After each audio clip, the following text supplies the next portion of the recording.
सर्वांना मारून टाकणार। सक्षम ताटेच्या हत्येनंतर तो राहतो त्या ठिकाणी तणावग्रस्त स्थिती निर्माण झाली होती। सक्षमच्या कुटुंबाच्या सुरक्षेबाबत आचलनं गंभीर चिंता व्यक्त करून प्रशासनाकडे विशेष बंदोबस्ताची मागणी केली होती। अखेर प्रशासनानं ही मागणी मान्य केली असल्यानं सक्षम ताटेच्या घराबाहेर आता 24 तास पोलीस बंदोबस्त तैनात ठेवण्यात येणार आहे। काही दिवसांपूर्वी सक्षमची हत्या झाली त्या दिवशी 2 तरुणांनी त्याच्या घराची रेकी केल्याची बाब सीसीटीव्ही फुटेजमध्ये समोर आली होती। त्यामुळे सक्षमच्या कुटुंबाच्या सुरक्षेबाबत मुद्दा पुन्हा एकदा समोर आला होता।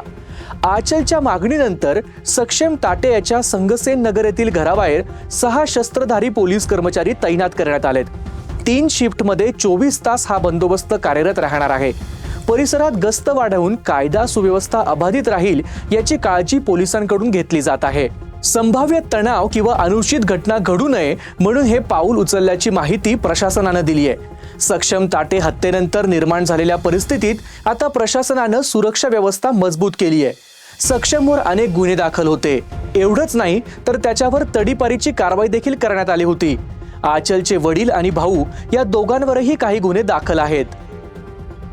मला माझी काहीच भीती नाही हो। आता मी ज्याच्यासाठी जगत होते तेच नाही राहिला। मला माझ्याशी काहीच घेणं देणं नाही। बस सक्षमच्या फॅमिलीला प्रोटेक्शन द्या, कारण की त्यांच्या जीवाला धोका आहे। माझा लहान भाऊ अल्पवयीन असल्यामुळे तो कधीही सुटून येऊ शकतो। तो मला बोलला होता की 15-20 दिवसात सुटून येईल आणि सक्षमच्या पूर्ण फॅमिलीला संपून टाकेल।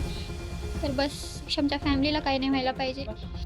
पुढील काही दिवस पोलीस सर्व परिस्थितींवर बारकाईने लक्ष ठेवून असणार आहेत।